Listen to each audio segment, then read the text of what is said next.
الحمد لله نحمده ونستعينه ونستغفره ونعوذ بالله من شرور أنفسنا وسيئات أعمالنا من يهده الله فلا مضل له ومن يضلل فلا هادي له أشهد أن لا إله إلا الله وحده لا شريك له وأشهد أن محمدا عبده ورسوله صلى الله عليه وعلى آله ومن اهتدى بهداه إلى يوم الدين وسلم تسليما كثيرا أما بعد اللهم انفعنا بما علمتنا وعلمنا ما ينفعنا وزدنا علما. Ananda para siswa SMP IT Imam An-Nawawi Pekanbaru rahimakumullah jami'an. Tentunya tidak bosan-bosannya kita bersyukur kepada Allah Azza wa Jal yang masih memberikan kepada kita banyak kemudahan dan juga rahmat, kasih sayang, sehingga pada kesempatan yang mulia ini kita dapat melanjutkan kembali pelajaran rutin kita membaca kitab Al-Irsyad ila Sahihil I'tiqad War-Raddu ala Ahli Syirki wal Ilhad, karya Syekh Al-Allamah Saleh Ibn Fauzan Al-Fauzan hafizahullahu ta'ala. Tentunya dari setiap tambahan ilmu yang kita dapatkan tentang syariat Allah tabaraka wa ta'ala yang mulia ini, kita ingin bertambah pula amal soleh kita kepada Allah Jalla wa ala. Semoga Allah tabaraka wa ta'ala senantiasa membimbing kita, memandu kita untuk supaya kita istiqamah di atas agama yang mulia ini dan diberikan rasa cinta serta minat yang begitu besar kepada ilmu syar'i. Perlu kita ketahui bersama bahwa ilmu syar'i itu sendiri secara zatnya adalah mulia, tapi kecenderungan serta minat untuk menggali, mendalami, mempelajari ilmu syar'i pun juga bagian daripada nikmat Allah tabaraka wa ta'ala. Antum bisa lihat dan perhatikan di sekeliling antum hidup, di masyarakat, tetangga yang sebelah kanan, sebelah kiri, sebelah depan, sebelah belakang, anak-anak seusia antum masih banyak yang belum bisa mengaji, masih banyak yang belum bisa membaca Al-Quran. Sementara antum telah Allah berikan minat, kecenderungan hati untuk cinta kepada ilmu syar'i, dan ini harus dipelihara. Jangan dibiarkan pergi, hilang dari dalam diri kita. Banyak sekali orang-orang yang menyesal, ananda semuanya ya. Dari orang-orang tua yang kita temui, mereka menyesal ketika di masa muda mereka tidak punya kecenderungan, tidak punya minat untuk belajar ilmu syar'i. Sehingga ketika mereka tua, mereka baru sadar bahwa ilmu syar'i itu sangat berguna sekali dalam kehidupan. Dan tidak sedikit mereka yang geleng-geleng kepala dan bertanya-tanya dalam hatinya, kenapa seorang muslim, seorang muslimah bisa hidup menjalani kehidupannya, ya, bisa menjalani kehidupannya tanpa ilmu syar'i. Kok bisa seperti itu?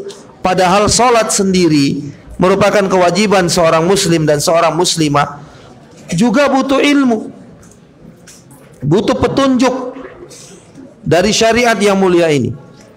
Maka pertanyaan itu hadir di dalam diri mereka ketika mereka ingin berwudu. Ternyata nggak boleh asal-asalan, butuh bimbingan ilmu, butuh petunjuk.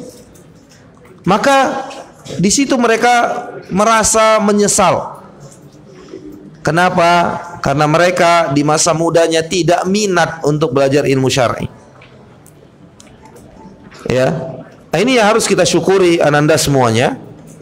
Kita syukuri dan juga kita pelihara nikmat yang sangat mulia ini yang tidak banyak diberikan oleh Allah Subhanahu wa ta'ala kepada manusia, khususnya kepada orang-orang yang seumuran dengan antum semuanya. Kemudian salawat dan salam tetap kita tujukan kepada Rasul kita yang mulia dan Nabi kita tercinta Muhammad ibn Abdullah alaihi afdalus salati wa atamut taslim. Dengan taufik dan pertolongan Allah Jalla wa'ala, kita lanjutkan pelajaran kita yang masih berkenaan dengan keutamaan serta manfaat dan faedah daripada memiliki akidah yang sahihah, akidah yang benar. Kali ini kita masuk kepada poin yang kelima, di mana penulis hafizahullah mengatakan wal aqidatu as-salimatu tuqbalu ma'ahal a'mal wa tanfa'u sahibaha. Tuqbal ma'aha al-a'mal wa tanfa'u sahibaha. Ya, akidah yang benar, akidah sahihah, karenanya, perhatikan baik-baik, karena akidah yang benar itu ada pada keyakinan seseorang, sehingga ya amalannya diterima oleh Allah Subhanahu wa taala, dan orang yang mengamalkan itu mendapatkan manfaat daripada amalannya. Berarti sebanyak apapun secara keterbalikan, ya, pemahaman secara terbalik, sebanyak apapun amal soleh yang dikerjakan oleh seseorang tanpa didasari dengan akidah yang benar, maka amalan itu akan tertolak, berarti tidak bermanfaat bagi yang mengerjakan. Nah, ini sering kita sampaikan, penderitaan yang paling mengenaskan, yang paling mengecewakan adalah manakala amalan soleh dinampakkan kepada orang yang mengerjakannya, diperlihatkan kepada mereka, ini loh amalan yang kalian kerjakan di dunia. Namun mereka tidak bisa menikmati pahala dari amal soleh itu, melainkan mereka bertambah kesedihannya. Kenapa bertambah kesedihannya? Allah Jalla Jalaluhu mengatakan, ya, wa qadimna ila ma amilu min amalin faja'alnahu haba'an manthura. Kami datangkan amalan yang telah mereka kerjakan di dunia. Mereka lihat, mereka saksikan amal soleh itu, tetapi Allah Tabaraka wa Ta'ala menjadikan amal soleh itu bagaikan debu yang berterbangan, tidak mendatangkan manfaat sama sekali. Jangankan diterima, ya, bermanfaat saja tidak kepada orang yang mengerjakan amal soleh itu. Kenapa itu bisa terjadi? Ya, karena mereka berbuat kesyirikan kepada Allah Tabaraka wa Ta'ala. Seorang yang sholat di samping Ka'bah sekalipun, dengan sholat yang banyak, baik itu sholat wajib atau sholat sunnah, dikerjakan di samping Ka'bah atau bahkan di depan pintu Ka'bah sekalipun, kalau orang yang mengerjakan sholat ini masih berbuat kesyirikan, ya, dan dia belum bertobat dari kesyirikan itu dan sampai mati, maka sholatnya itu yang di depan pintu Ka'bah tersebut tidak bermanfaat untuknya. Sampai di sini sadarlah kita bahwa akidah sahihah itu penting sekali, wajib untuk dianut, dimiliki oleh setiap individu muslim dan muslimah. Tidak ada tawar-menawar dalam hal ini. Para nabi dan rasul yang diutus oleh Allah Tabaraka wa Ta'ala memiliki syariat yang beragam. Syariatnya Nabi Nuh beda dengan syariatnya Nabi Isa. Syariatnya Nabi Isa beda dengan syariatnya Nabi Musa alaihimussalam. Di zaman Nabi Musa alaihissalam, ketika ada orang yang ingin bertobat dari dosa-dosanya, dia harus bunuh diri. Ya kan? Dalam surah Al-Baqarah, Allah Ta'ala menceritakan kasus tersebut. Ada yang hafal ayatnya? Hah? Ada yang hafal? Yang menceritakan tentang kaum Nabi Musa ketika mereka ingin bertobat kepada Allah Azza wa Jalla, mereka harus bunuh diri. Ada yang hafal ayatnya? Baik. Naam.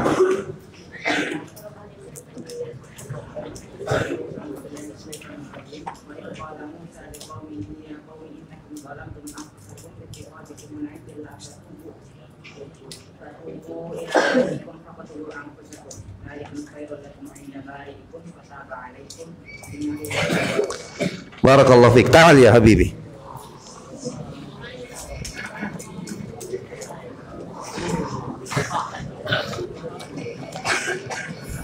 Hadhihi jaizah yani la tanzuru ila thamaniha. Barakallahu fikum. Barakallahu. Naam. Di dalam ayat yang dibacakan oleh teman antum ini, Allah Jalla Jalaluhu menceritakan tentang umat Nabi Musa alaihissalam. Ini syariat yang dibawa oleh Nabi Musa alaihissalam. Berbeda dengan syariatnya Muhammad sallallahu alaihi wasallam. Ketika kita ingin bertobat kepada Allah tabaraka wa taala, tidak repot-repot, tidak perlu repot-repot kita harus bunuh diri, enggak. Kita bertobat, jujur dalam tobat kita, memenuhi syaratnya, insya Allah diterima oleh Allah tabaraka wa taala, tidak perlu bunuh diri. Dan bunuh diri haram dalam syariatnya Muhammad sallallahu alaihi wasallam. Tetapi ini yang harus kita garis bawahi. Bersamaan dengan syariat yang berbeda itu, masalah akidah para nabi dan rasul utusan Allah tabaraka wa taala, dari nabi dan rasul yang pertama sampai yang terakhir, yaitu nabi kita Muhammad sallallahu alaihi wasallam, akidah mereka semua sama. Akidah mereka semua sama. Rasul sallallahu alaihi wasallam mengatakan dalam sebuah hadis bahwa kami ma'asyiral anbiya, ya, agama kami sama. Dinuna wahid. Agama kami sama. Maksudnya di sini adalah akidah kami sama. Apa itu akidah mereka? An ya'budullaha wajtanibut taghut. Wa laqad ba'atsna fi kulli ummatin rasulan an ya'budullaha wajtanibut taghut. Ini harus antum pegang kuat-kuat ayat ini, harus dihafalkan. Karena ini adalah kesamaan dakwahnya para nabi dan rasul, menuju atau mendakwahkan kepada akidah yang satu. Berarti nggak halal seorang muslim memiliki akidah lain. Maksudnya demikian. Harus akidah yang dibawa oleh para nabi dan rasul. Sehingga ini sekaligus menjadi barometer. Kalau akidah yang dianut bukanlah yang persis dibawa oleh para nabi dan rasul, berarti ini akidah yang tidak diterima oleh Allah Azza wa Jalla. Maka amal soleh, konsekuensinya amal soleh yang dibangun di atas akidah yang rusak itu tidak diterima dan tidak bermanfaat bagi yang mengerjakan amal soleh tersebut. Wadih syabab? Jelas? Ya? Naam. Beliau hafizahullah mengatakan qala ta'ala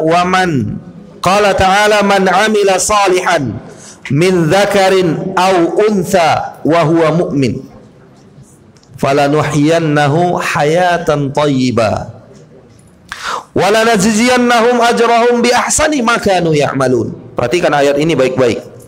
Ya, dalam surah An-Nahl ayat 97 Allah Jalla Jalaluhu mengatakan yang artinya siapa saja yang beramal saleh dari kalangan laki-laki maupun perempuan, dengan catatan apa? Wa huwa mu'min. Ini nggak bisa ditawar-tawar. Yang beramal soleh dari kalangan laki-laki dan perempuan tadi harus mukmin, beriman. Ya, karena ini syarat diterimanya amal soleh dari yang melakukan. Perhatikan baik-baik ananda semuanya, jangan keliru. Kalau syarat diterimanya amal soleh ada dua. Yang pertama ikhlas kepada Allah Subhanahu wa ta'ala.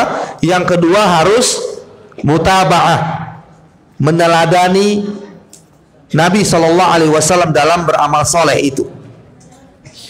Namun pelaku amal soleh itu, yang mengerjakan amal soleh itu harus ada syaratnya. Apa itu? Yaitu harus mukmin, beriman. Ada syarat untuk amal supaya diterima, ada syarat untuk pelaku amal supaya dia diterima.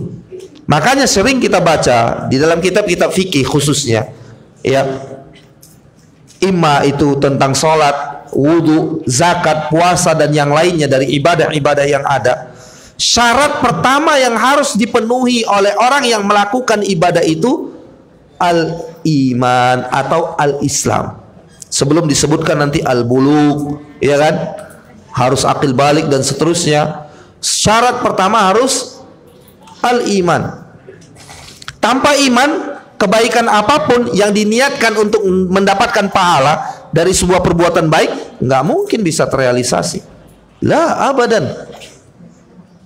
Allah tabaraka wa taala mengisahkan, menceritakan tentang infaknya orang-orang musyrikin. Tidak diterima oleh Allah Subhanahu wa taala karena mereka tidak beriman. Karena mereka kufur kepada Allah dan Rasul. Tidak beriman. Nah, ini perhatikan baik-baik. Maka seorang mukmin itu, sampai di sini paham dan sadarlah kita. Seorang mukmin itu sangat berharga di sisi Allah Azza wa Jalla. Jangan main-main.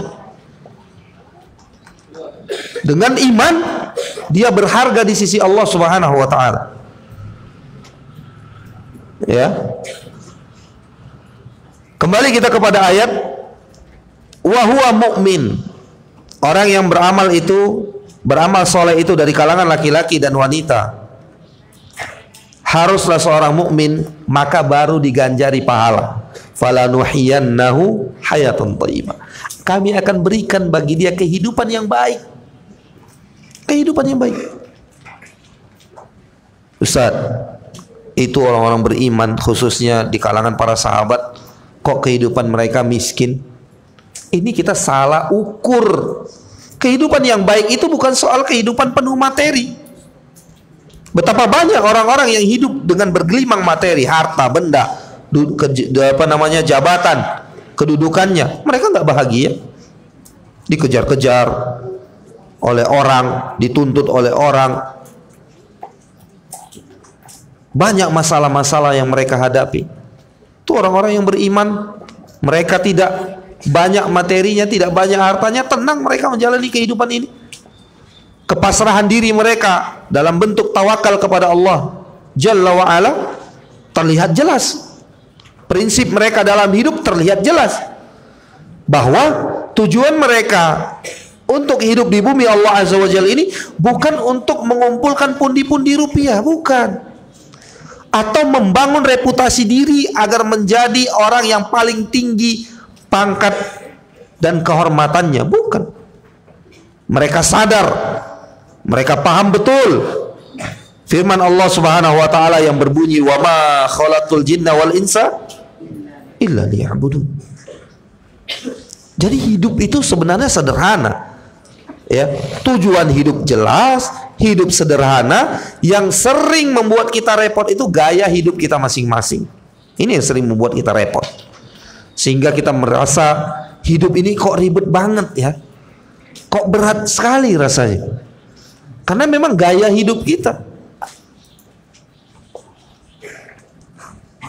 nafsu dan keinginan kita yang kita perjuangkan untuk kita penuhi. Ini yang membuat kita repot.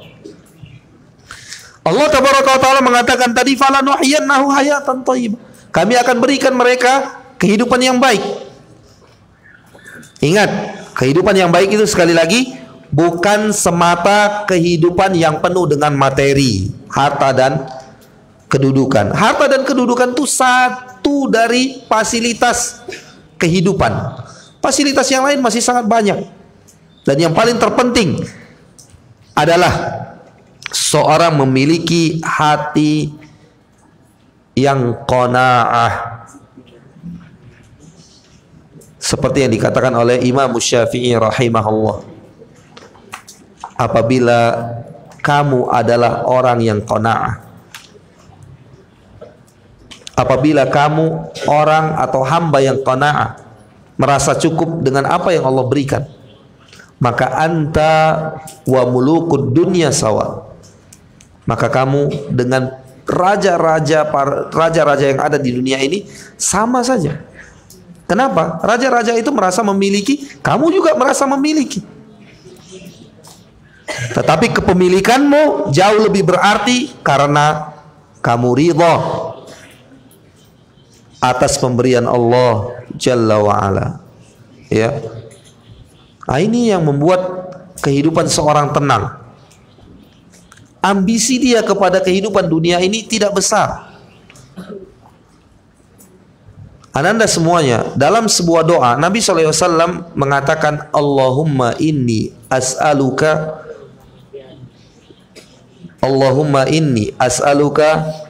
al-huda wat-tuqa wal-afafa wal-ghina. Kita mensyarah sedikit dalam 4 permohonan Allah Azza wa Jalla dalam hadis Muslim ini. Kita ingin mensyarah kata yang terakhir, yaitu apa? Al-ghina. Rasul SAW meminta kepada siapa?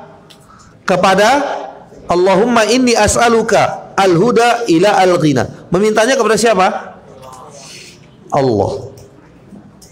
Sampai di sini pahamlah kita bahwa orang yang meminta kekayaan kepada Nabi SAW itu orang yang jahil. Lah, Nabi aja minta kekayaan kepada siapa? Kepada Allah. Lah Anda kok minta kepada Nabi SAW? Ya. Kenapa kita bisa mengatakan jahil? Karena kita mulai mengerti akidah yang sahihah. Meminta itu hanya kepada Allah Jalla Jalaluhu. Yang ini kita katakan ananda semuanya. Nabi SAW meminta kepada Allah Jalla Jalaluhu al-ghina. Yang arti al-ghina itu apa? Apa arti al-ghina? Kaya, kekayaan. Dalam satu riwayat hadis Nabi SAW berdoa, Allahumma inni a'udzubika minal faqr. Apa artinya? Ya Allah, aku berlindung kepadamu dari kefakiran. Dalam satu riwayat hadis atau dalam doa Nabi SAW yang lain, Rasul SAW berlindung kepada Allah Subhanahu wa Ta'ala dari yang namanya kaya. Loh, ini kok ada kontradiksi ya? Satu sisi Nabi SAW meminta kekayaan, satu sisi yang lain meminta perlindungan dari kefakiran, dari kekayaan juga. Bahkan Nabi SAW ingin dibangkitkan kelak pada hari kiamat bersama siapa? Zumratul masakin. Orang-orang miskin. Kok rasa-rasanya ada kontradiksi ya? Tidak ada yang berlawanan dalam dua kondisi tadi.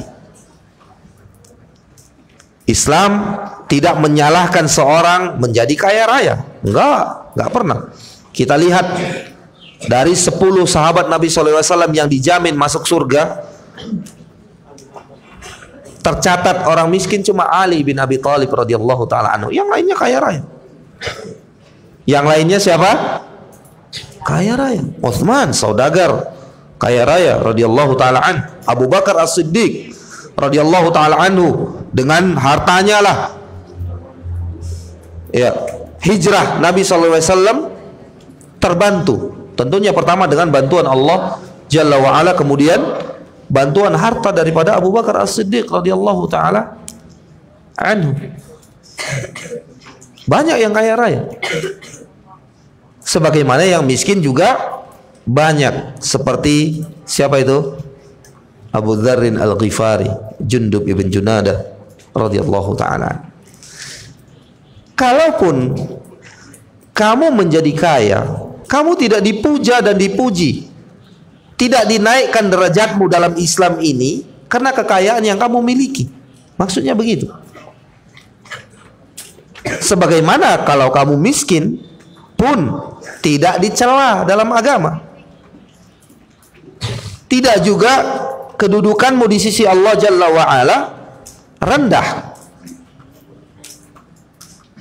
Berarti standar kedudukan kemuliaan seorang hamba di sisi Allah Jalla wa'ala adalah sesuatu yang mungkin untuk diraih dan dimiliki oleh semua kalangan, baik yang kaya maupun yang miskin. Apa itu standarnya? At-taqwa. Dalam hadis tadi, Allahumma inni as'alukal huda wat tuqa wal afafa wal ghina. Nabi SAW meminta takwa kepada Allah Tabaraka wa Ta'ala, karena ini standar yang mungkin untuk dipakai di dalam mengukur kualitas serta kedudukan seorang hamba di sisi Allah Jalla wa Ala. Ya, jadi kaya dan miskin itu tidak menjadi acuan penilaian di dalam Islam. Penilaian baik atau buruknya seorang hamba di sisi Allah Azza wa Jalla adalah dengan ketakwaan yang dia miliki. Ya, ini yang ingin kita katakan. Kemudian ananda rahimani wa rahimakumullah, kita kembali kepada ayat yang kita bacakan tadi dari surah An-Nahl ayat 97. Perhatikan baik-baik. Setelah Allah Tabaraka wa Ta'ala tadi akan memberikan kehidupan yang baik bagi orang-orang yang beriman dan beramal saleh, baik dari kalangan laki-laki maupun perempuan, maka Allah Jalla wa Ala melanjutkan ayatnya, wala najziyannahum ajrahum bi ahsani ma kanu ya'malun. Kami akan balasi amal soleh mereka itu. Ajrahum bi ahsani, kami akan berikan pahala mereka bi ahsani ma kanu ya'malun, lebih baik dari sekedar amal soleh yang mereka kerjakan itu. Iya, pahala amal soleh, satu amal soleh yang kita kerjakan, berapa pahalanya? 10. Al-hasanatu bi asyri amsalihah. Satu kebaikan itu akan dibalasi dengan 10 kebaikan. Allah Tabaraka wa Ta'ala mengatakan dalam ayat ini, ya, wala najziyannahum ajrahum bi ahsani ma kanu ya'malun. Kami akan berikan pahala mereka itu lebih dari amal soleh yang mereka kerjakan. Inilah Allah Subhanahu wa Ta'ala Maha Pemurah, membalasi yang sedikit dari amal soleh yang dilakukan hambanya dengan balasan yang banyak. Tetapi yang menjadi inti poin yang ingin kita sampaikan dan ingin kita tekankan pada ayat ini adalah wa huwa mu'min. Mukmin berakidah yang sahihah, sehingga amal solehnya diterima, kemudian dia mendapatkan manfaat dalam bentuk pahala dari amal soleh yang dia lakukan tersebut. Kalau tidak demikian, maka amal solehnya tidak diterima oleh Allah Jalla wa Ala. Wa 'alal aks, kata beliau hafizahullah, wa 'alal aksi min dzalika fal aqidatul fasidatu tuhbitu jami' al a'mal. Perhatikan, maka dengan demikian kata penulis hafizahullah, ya, kebalikannya, wa 'alal aks, sesungguhnya akidah yang rusak, yang melenceng, bukan akidah sahihah. Resikonya apa? Kalau tadi akidah sahihah, ya, amalnya akan diterima. Maka akidah fasidah, akidah yang rusak, yang tidak benar, tuhbitu jami' al-a'mal, akan menghapus semua amal soleh. Ini yang kita jelaskan, ya, pada pembicaraan di awal tadi. Qala ta'ala wa laqad uhiya ilaika wa ila alladzina min qablika la in asyrakta la yahbatanna 'amaluka wa la takunanna minal khasirin. Ayat ini ditujukan oleh Allah Azza wa Jalla kepada Nabi sallallahu alaihi wasallam. Sungguh telah diwahyukan kepadamu dan juga kepada orang-orang sebelummu, maksudnya para rasul sebelummu, apabila kamu wahai Muhammad asyrakta, berbuat kesyirikan, la yahbatanna amaluk, resikonya pertama, amal solehmu semua akan dihapus. Resiko yang kedua, wala takunanna minal khasirin, dan kamu akan menjadi orang-orang yang merugi, serugi-ruginya jika seorang mati dalam keadaan belum bertobat dari kesyirikan, terlebih lagi syirik akbar yang dapat mengeluarkan seorang dari mana? Dari agama Islam. Wa qala ta'ala dzalika hudallah yahdi bihi man yasha, yahdi bihi man yasha'u min ibadihi walau asyraku lahabita anhum ma kanu ya'malun. Sama seperti ayat yang sebelumnya. Kalau kalian berbuat kesyirikan, maka Allah Subhanahu wa taala akan menghapus amal soleh yang pernah kalian lakukan. Ini tidak ada ampunan ini bagi orang-orang yang berbuat syirik dan mati dalam keadaan berbuat syirik. Lanjut beliau hafizahullah, wal aqidatul fasidatu bisyirkil akbar tahrimu minal jannati wal maghfirah wa tujibu al azaba wal khuluda fin nar. Ini perlu untuk kita garis bawahi. Ya. Kenapa kita membaca kitab ini per poin, poin demi poin? Karena antum baru sangat dasar sekali mengaji tauhid, akidah, sehingga perlu dikokohkan. Ya, perlu untuk dikokohkan. Nah, ini harapan kita semua selepas antum mengaji kitab Al-Irsyad ila Sahih Al-I'tiqad ini, ada kekokohan akidah yang didapatkan. Ini poin yang paling penting. Kata beliau hafizahullah, dan akidah yang rusak itu, akidah al-fasidah, akidah yang rusak melenceng karena syirik akbar, itu berakibat tahrimu minal jannati wal maghfirah, akan membuat seorang terhalang, diharamkan untuk masuk surga dan untuk mendapatkan ampunan dari Allah Jalla wa'ala. Kita sama-sama mengetahui bahwa Allah Subhanahu wa ta'ala maha pengampun, sangat luas sekali ampunan Allah Jalla wa'ala. Pernah kita ceritakan di sini tentang sahibul bitaqah. Ada orang yang telah melalang buana, melakukan semua dosa sampai penuh catatan dosanya itu 99 lembar catatan. Satu lembar dari catatan dosa tersebut luasnya sepanjang mata memandang. Oh, ini nggak ada amal solehnya sama sekali. Tapi orang ini bertauhid.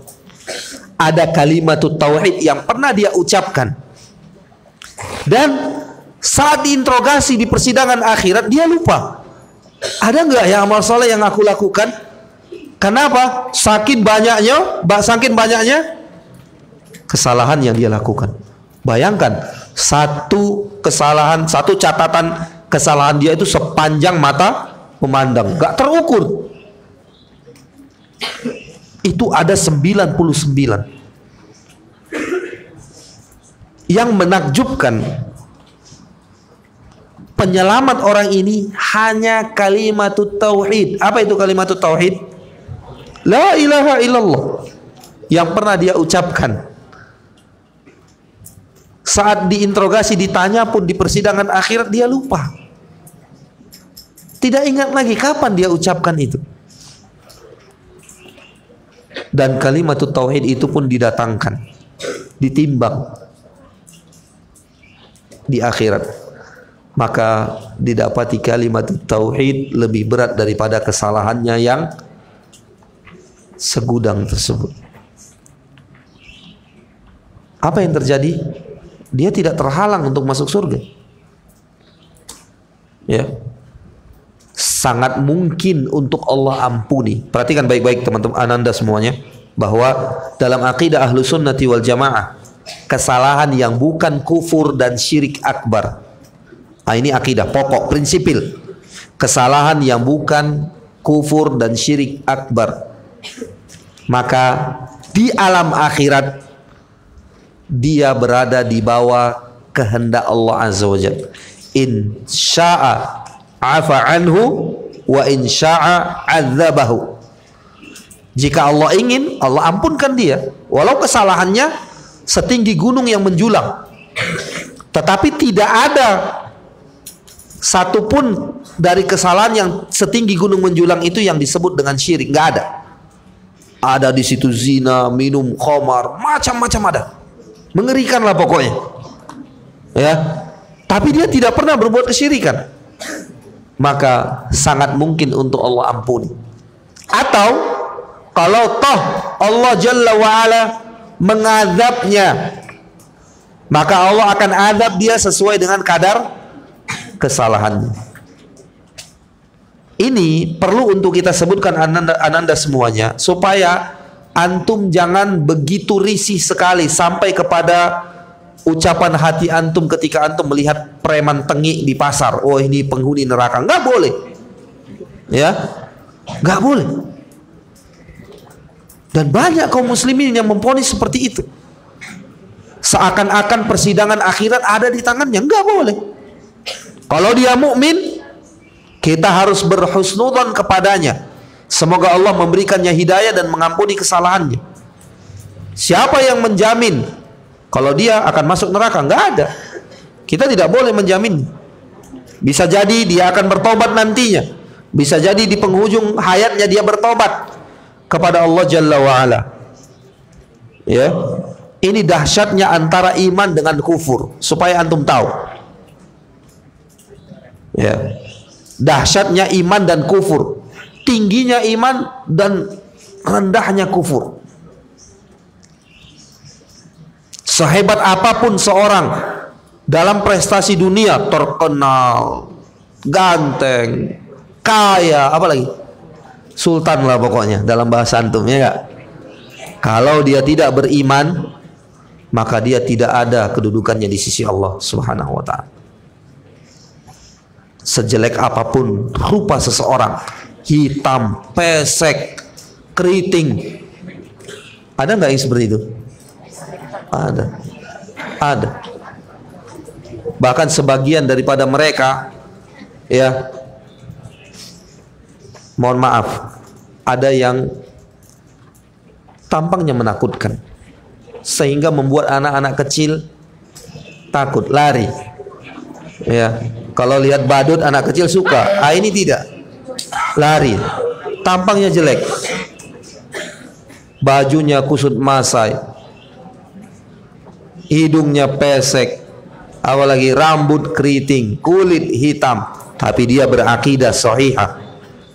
Dia jauh lebih bernilai, lebih tinggi kedudukannya. Dia beriman kepada Allah Subhanahu wa ta'ala. Dia jauh lebih tinggi kedudukannya dibandingkan orang yang serba ada tadi, dibandingkan sultan tadi. Nah, ini perlu untuk kita sadari bahwa kedudukan iman sangat tinggi dalam Islam, sebagaimana kufur itu sangat rendah dan dibenci oleh Allah Jalla wa'ala. Salah satu resiko, dan ini resiko yang terbesar bagi orang musyrik, adalah mereka terhalang dari surga dan ampunan Allah Jalla wa'ala. Terhalang dari ampunan Allah Subhanahu wa ta'ala.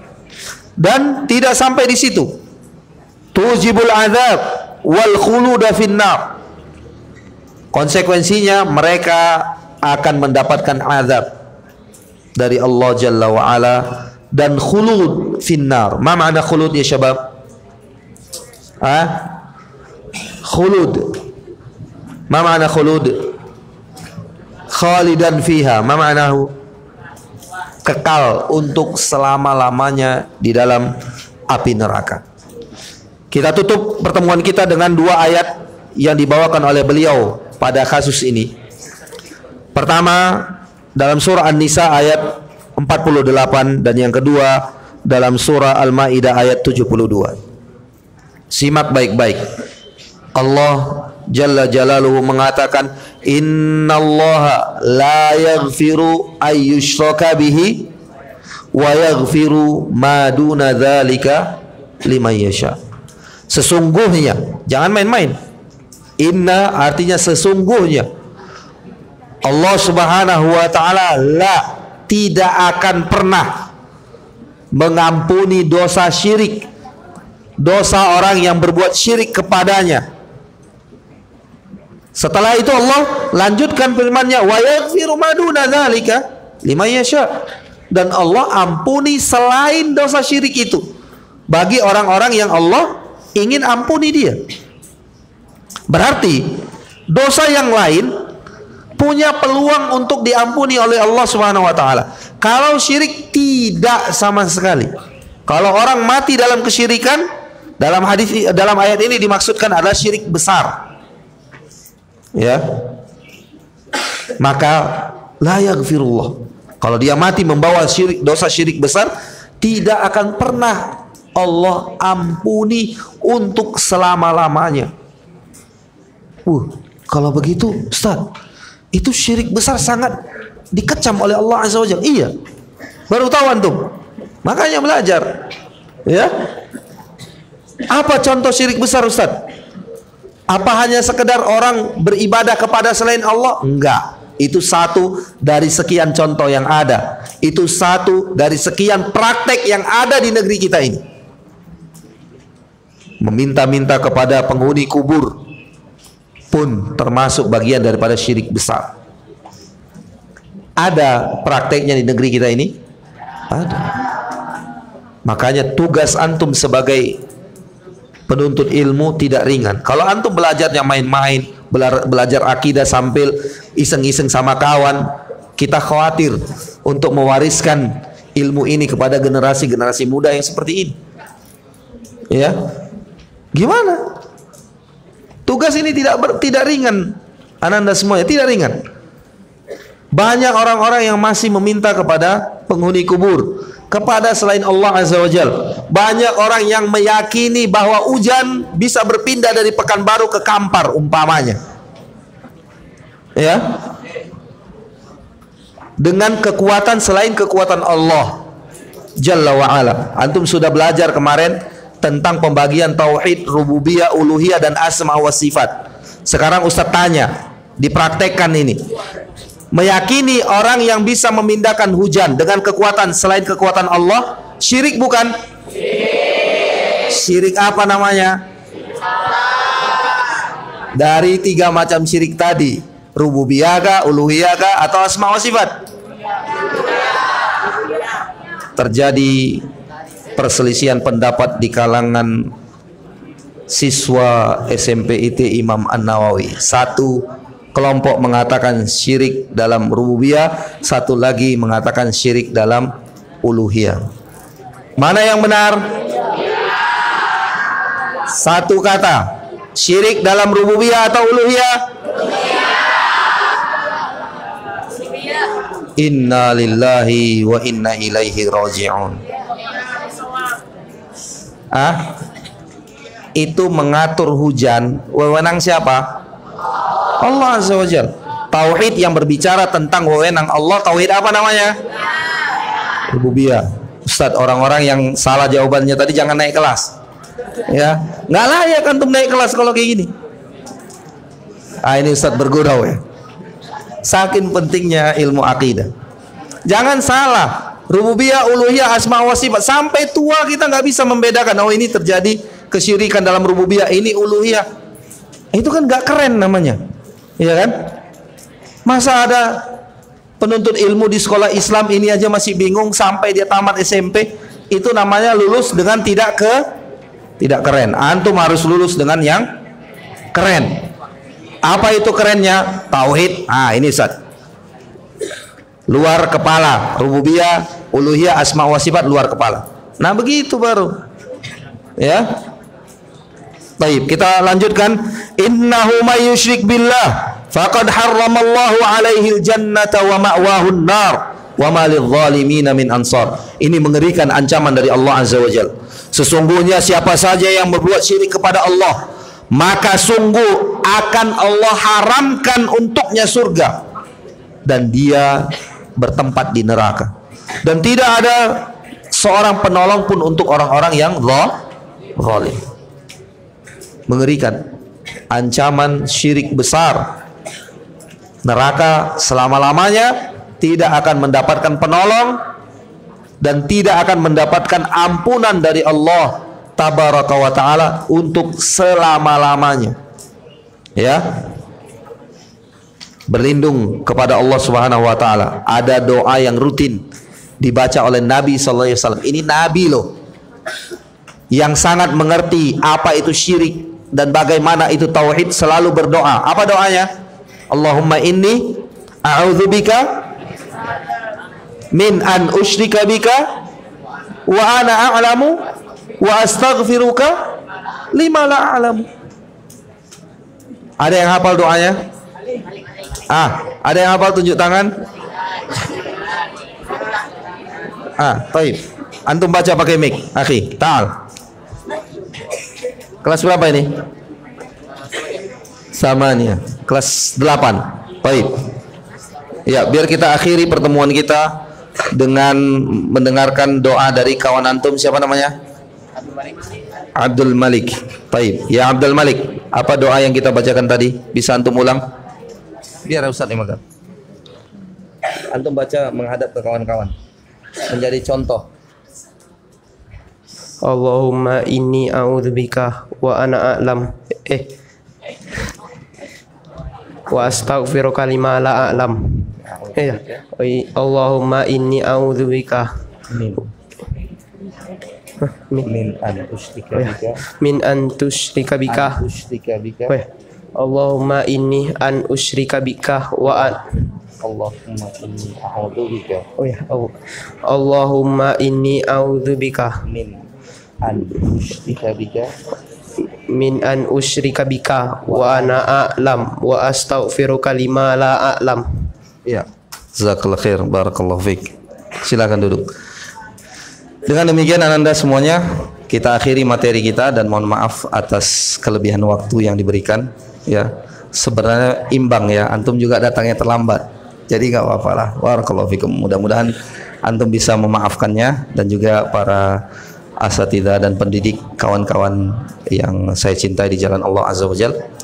Semoga ini bisa dimaafkan ya. Kita tutup. Wallahu ta'ala alam. Subhanakallahumma bihamdik asyhadu an la ilaha illa anta astaghfiruka wa atubu ilaik. Wa sallallahu wa sallama wa baraka wa an'am ala nabiyyina Muhammad wa ala alihi wa sahbihi wa sallim. Wa akhiru da'wana anil hamdulillahi rabbil alamin. Wassalamu alaikum warahmatullahi wabarakatuh. Bismillah.